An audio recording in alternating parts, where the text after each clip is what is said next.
SIP सुरू करण्यापूर्वी हा व्हिडिओ नक्की पहा. स्टॉप. पहिला पगार मिळाला की लगेच SIP सुरू करायचा विचार करताय? थांबा. ही चूक तुम्हाला महागात पडू शकते. उद्या अचानक मोबाईल तुटला, तब्येत बिघडली किंवा नोकरी गेली तर काय कराल? उत्साहात सुरू केलेली SIP लॉसमध्ये तोडणार का? गुंतवणुकीपूर्वी तुमचा इमर्जन्सी फंड तयार करा. वापरा हा 3-6-12 नियम.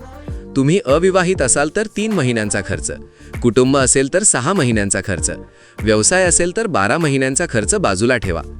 हा पैसा कुठे ठेवायचा? वापरा 30-30-40 फॉर्म्युला. 30% बँक खात्यात, 30% मुदत ठेवीत FD आणि 40% लिक्विड फंडात. यामुळे तुम्हाला गरज असेल तेव्हा पैसा लगेच मिळेल. लक्षात ठेवा, पगार मायनस बचत बरोबर खर्च. खर्चातून उरलेले पैसे वाचवण्यापेक्षा आधी बचत करा आणि मगच खर्च करा. आधी स्वतःची सुरक्षा करा, मग संपत्ती वाढवा.